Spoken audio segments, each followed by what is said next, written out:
오늘 말씀을 준비할 때 여기 오늘 우리가 라는 제목을 붙여보았습니다.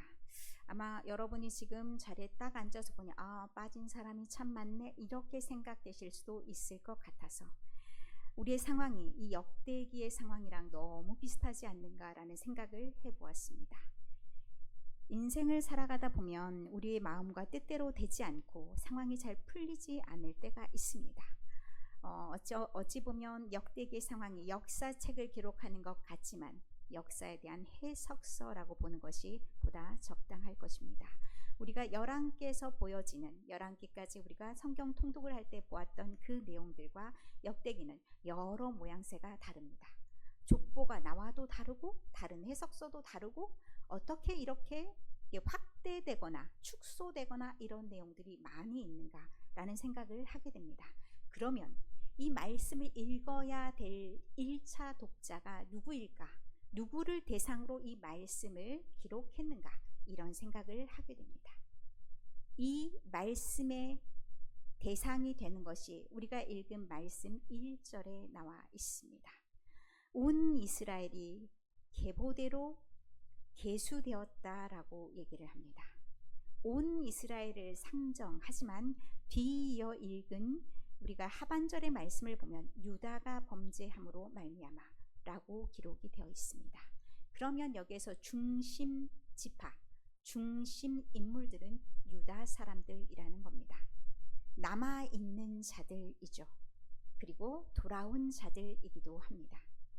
그러면 이 모든 상황에서 핵심적으로 일들을 행해나가야 될 사람이 다름이 아니라 유다 사람이기도 하다는 것을 말씀합니다. 여러분의 주변을 한번 돌아보십시오. 옆을 보고 앞을 보고 여러분은 뒤를 돌아보시면 상황이 어떻습니까? 남아있는 우리가 보일 겁니다. 남아있는 우리, 그 사람들이 바로 유다 사람들이었던 겁니다.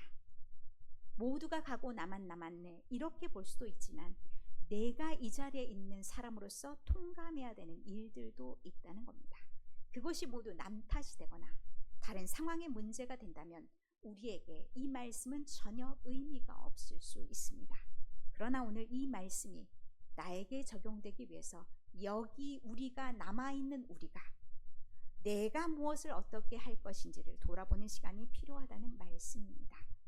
그래서 1절의 하반절에 보면 유다가 범죄함으로 말미암아 이스라엘도 있었고 다른 지파도 있었고 다른 사람들도 있었고 상황도 있었지만 그것을 바라보는 것이 아니라 오늘 나의 책임으로 이 상황을 껴안아야 된다는 말씀을 하고 있습니다.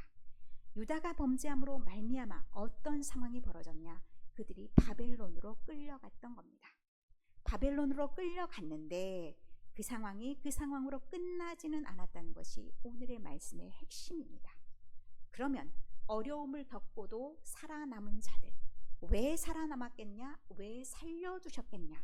이렇게 오늘 말씀을 이해하고 받아들였으면 좋겠습니다. 그러면 오늘 우리가 여기 남아있는 이유, 그것이 하나님이 우리에게 무슨 뜻을 가지고 있는지를 생각해 볼 시간이 될 수 있을 겁니다. 2절의 말씀에 그들의 땅 안에 있는 성읍에 처음으로 거주한 이스라엘 사람들에 대한 언급을 합니다. 사실 어느 지역에 새로 들어온 사람들이 어떻게 제사장이 먼저 들어왔겠습니까? 이것은 이스라엘의 기틀을 어떻게 잡아야 되는지를 언급하는 말씀입니다. 누가 기준이 되어야 되는지, 무엇이 기준이 되어야 되는지를 말씀해 주시는 겁니다. 아마도 실질적으로는 군사가 제일 먼저 앞서서 왔을 겁니다. 군사들이 앞장서서 나아가고 그 다음으로 이 제사장들이나 성전 종사자들이 왔을 수 있습니다. 그런데 처음으로 거주한 사람들을 이 이스라엘 사람들은 제사장들과 레위 사람들과 느디님 사람들이라 라고 얘기합니다. 제사장들은 하나님의 말씀을 실천적으로 보여주는 사람, 하나님과 어떻게 교제해야 되는지를 알려주는 사람. PPT 넘겨주세요. 하나님의 뒤에 있습니다. 하나님의 사람들이 어떻게 내용이 못 따라가고 있는 것 같아요. 죄송합니다. 그 뒤에 있습니다. 쭉쭉 좀 더 뒤에 더 뒤에. 네. 성읍에 정착한 사람들, 이렇게 해서 첫 번째 나와 있는 제사장 그룹이 있습니다. 제사장들은 하나님과 교제하는 방법을 알려주는 사람들이고, 하나님과 어떻게 화목을 이루는지, 하나님과 어떻게 사귐이 있는지를 보여주는 사람들이 제사장들입니다. 그렇다면 이 새롭게 시작되는 공동체에 가장 먼저 있어야 되는 것은 하나님이 중심이라는 것을 보여줍니다. 이 레위 사람들은 무엇을 하는 사람들입니까? 레위 사람들은 하나님의 말씀을 가르치는 사람들입니다. 하나님의 말씀을 필사하고 또한 그 말씀을 전달하여서 하나님 안에서 사는 방법이 어떤 것인지를 알려주는 사람들, 이 사람들이 레위 사람들입니다. 하나님과 사귐이 있다 하면서 하나님의 법이 없으면, 하나님의 법도대로 살아가지 않으면 그것 또한 하나님의 사람들이라고 말할 수가 없습니다. 그래서 레위 사람들을 통해서 하나님의 말씀이 전달될 수 있도록, 생활 속에서 이루어질 수 있도록 가르치는 겁니다. 이 레위 사람들이 어디에서 거주했는지 아십니까? 레위 사람들이 자기네들끼리만 모여 있으면 무슨 의미가 있겠습니까? 사방에 흩어져야 됩니다. 그래서 12지파 안에 그들의 성읍이 있고 또한 도피성이 있습니다. 살릴 자를 살리고 또한 말씀으로 생활화되도록 가르치는 것, 그것이 레위 사람들이 가지고 있는 역할이었습니다. 그리고 느디님 사람들, 약간 생소할 수 있습니다. 성전에는 많은 허드렛 일을 하는 사람들이 있습니다. 물을 길러오는 사람들도 있고, 피를 닦아주는 사람도 있고, 청소하는 사람들도 있고, 여러 사람들이 종사해야 됩니다. 그 이름 없는 많은 사람들, 그 사람들이 느디님 사람들입니다. 우리 교회도 마찬가지로 여러 직분을, 여러 사역들을 감당하는 사람들이 있습니다.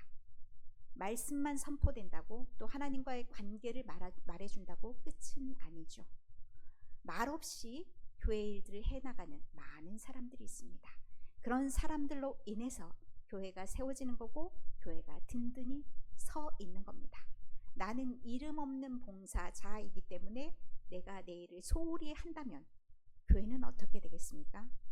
교회는 돌아가지지가 않는 겁니다.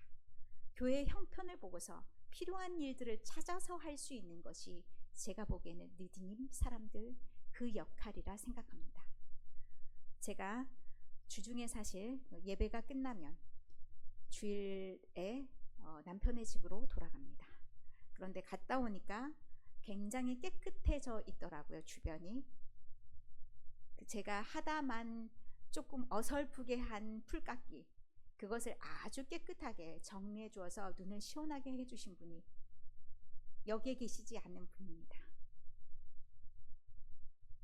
그렇게 자기 역할을 최소한 내가 이 역할을 감당해야겠다 생각하시는 분들도 있다는 얘기입니다.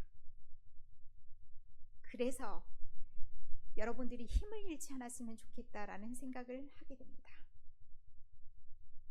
내 이름을 내세우지 않아도 이 자리를 위해서, 이 자리를 기억하면서 많은 사람들이 돕는 자들도 있다는 생각을 여러분도 같이 하셨으면 좋겠습니다. 성전을 만들어가는 것은 어떤 특별한 사람들만이 아니라 무명의 존재들도 많이 있습니다. 오늘 이 교회도 마찬가지일 겁니다. 100년이 넘는 역사 속에서 많은 사람들이 이름이 있게 큰 일을 행하시는 분들도 있지만, 이름 없이 자기 자리를 지켜가신 분들도 있습니다. 그들로 인해서 이 교회가 지금까지 명맥을 유지해오지 않았을까라는 생각을 하게 됩니다. 그렇게 많은 느디님 사람들, 그와 함께 돌아온 3절에 보면 유다 사람과 베냐민 사람과 에브라임과 므낫세 자손 중에서 예루살렘에 거주한 자라면서 이 자손들의 명맥을, 이름을 알려줍니다. 유다 자손과 베냐민 자손은 유다 지파의 대표적인, 유다 나라의 대표적인 그런 지파이기 때문에 우리도 누구나 다 알고 있는 사람입니다. 그러나 에브라임과 므낫세 자손이라는 사람들은 예루살렘에 같이 오지는 않았습니다. 에브라임과 므낫세는 북이스라엘의 대표적인 지파입니다. 그런데 왜 여기에 기록해 두었을까요? 답은 온 이스라엘에 있습니다. 하나님이 가지고 계시는 청사진을 여기에서도 보여준다 볼 수가 있습니다. 하나님은 여기 이 자리에 계시지 않는 분들, 그러나 하나님이 보시기에 있어야 할 자들을 다 기억하고 계신다는 얘기입니다. 에브라임과 므낫세는 이미 북이스라엘이 망했을 때 사방에 흩어진 포로들이었습니다. 아직 돌아오지 못한 자들. 교회에도 그런 자들이 있습니다. 아직 돌아오지 못한 자들. 그러나 그들의 자리, 여러분의 기억 속에 존재하는 그들, 하나님께서는 그들을 잊지 않고 계신다는 말씀을 들려주십니다. 그리고 그들의 이름을 어디에서 찾냐? 이스라엘 왕조실록에서 찾았다라는 말씀을 합니다. 이스라엘 왕조실록에 기록된 그들이 사실은 그들의 후손을 연결하여 지금 이 자리에도 같이 있어야 될 자라라고 말씀을 하고 계신다는 겁니다. 그렇다면 이 자리에 등록이 되어서, 이 교회에 등록이 되어서 이 자리를 채워가지 못하는 자들, 그들을 하나님께서 기억하지 않으시겠습니까?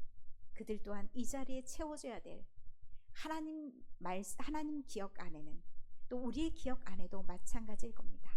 어느 자리에 앉아있던 누구, 지금은 그 자리에 그가 앉아있지 않더라도 여러분의 기억 속에는 그들이 채워져 앉아있으리라 생각합니다. 그러면 하나님의 머릿속에서도 그들을 기억하시고 우리의 생각과 맞닿아서 하나님의 때에 그들을 돌려놓으시리라 기대합니다. 그런데 그 전에 우리가 해야 될 일들이 분명히 있을 겁니다. 그런데 우리가 때때로는 4절부터 9절에 있는 말씀들처럼 그렇게 드러나지 않는 존재, 긴 역사 속에서 봤을 때는, 또 이후에 후손들이 기억할 때는 우리는 이름 없는 존재일 수도 있습니다. 4절에 유다의 아들 베레스 자손 중에 우대인이 하면서 족보의 이름들이 거론이 됩니다. 그런데 이 이름들이 우리에게 익숙한 이름들이 아닙니다. 그럼에도 불구하고 여기에 기록된 이유가 있다는 겁니다. 여러분 이름 한 사람 한 사람이 하나님께는 다 기록된 이름이 될 거라는 얘기입니다. 여기에 여러분이 앉아서 여러분이 행하시는 모든 일들이, 우리가 비록 다 서로를 기억해 주지 않는다 할지라도, 후손들이 다 기억해 주지 않는다 할지라도 하나님의 생명책 안에는 기록된 이름이 되리라 확신합니다. 그렇기 때문에 이 자리에 여러분이 앉아 있으면서 여러분의 생각들이 여러 생각이 들 수 있습니다. 여러 마음이 들 수 있습니다. 그러나 그 생각과 그 뜻대로 그렇게 여러분을 속단하지 마시고, 또한 이 교회에 대해서 판단하지 않으셨으면 좋겠습니다. 그 일은 누가 하셔야 되는 일이냐? 하나님께서 하셔야 될 일입니다. 단지 오늘 우리가 사는 방법이 있습니다. 우리는 이때를 어떻게 지내야 될 것인지 우리 스스로 다짐하는 시간이 되었으면 좋겠습니다.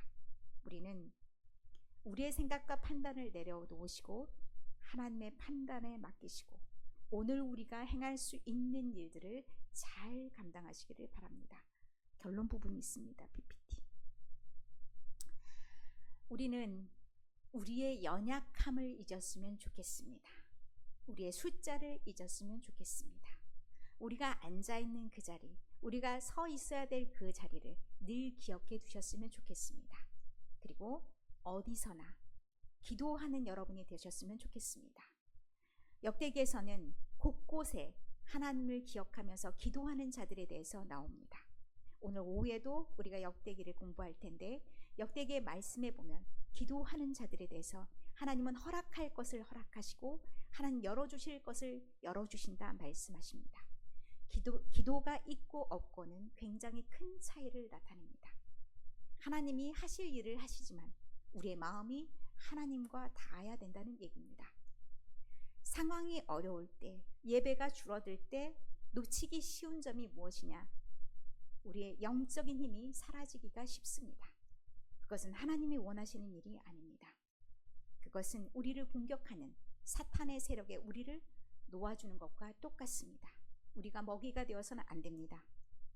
우리는 영적으로 무장하는 하나님의 군사가 되어야 됩니다. 그렇기 때문에 할 수만 있으면 더욱더 기도하시고, 할 수만 있으면 말씀으로 무장하시고, 지금이 어떠한 때인지 하나님의 말씀에 비추어서 돌아보시기를 바랍니다. 무엇보다도 여러분의 입을 당부를 드립니다. 제가 사람들을 만나지 않습니다. 자칫 잘못하면 말이 잘못 나가서 일파만파 말만 무성한 그런 상황이 될까봐 절대 교회에 도움이 되지 않습니다. 그리고 누가 그랬냐 상황을 파묻게 되고 그렇게 되면 여러 사람이 다칠 수가 있습니다. 그리고 그 상황이 빨리 종결되지 않는다면 문제는 걷잡을 수 없이 커질 수밖에 없습니다. 그렇기 때문에 우리가 다 감당하지 못합니다. 우리가 다 할 수 없을 때는 하나님께 맡기고 우리는 잠잠히 하나님이 하시는 일들을 보는 것들이 필요합니다. 그렇게 하실 때 하나님께서 우리에게 허락하실 일들이 있을 겁니다. 그리고 우리에게 보여주신 길이 있을 겁니다. 그때까지는 참고 기다리십시오. 신앙의 100%는 저는 인내라고 생각합니다. 그렇기 때문에 여러분에게도 당부드립니다. 지금의 이 상황이 달갑지 않고 힘든 상황이고 저도 마찬가지입니다. 그렇지만 제가 잘 버텨야 여러분에게도 흔들림 없는 모습을 보여줘야 여러분도 영적으로 흔들림 없으리라 기대하면서 그렇게 저도 안간힘을 쓰면서 기도하며 버티고 있습니다. 그러니 여러분도 잠잠히 하나님이 하실 일을 기대하면서 기도로 버티시고 오늘 여러분이 있어야 될 그 자리를 잘 지켜주시길 바랍니다. 그렇게 해서 우리 교회가 무너지는 그 교회가 아니라 다시 재기하는 그 교회, 하나님이 원하시는 온 이스라엘, 온 현암교회, 그래서 하나님이 채워가실 그 무명의 사람들이 다시 돌아오기를, 그리고 하나님께서 기억하시는 그 존재들이 다시 돌아오기를, 그때까지는 우리가 버텨줘야 돌아올 비빌 언덕이 될 수가 있습니다. 여러분 모두가 그런 마음으로 지금의 모든 상황들을 잘 바라보시고 정말 성실하게 그리고 삼가시면서 하나님의 의를 이루어 가시는 우리 모두가 되기를 간절히 축원합니다. 찬송하시겠습니다. 찬송가 382장입니다. 찬송가 380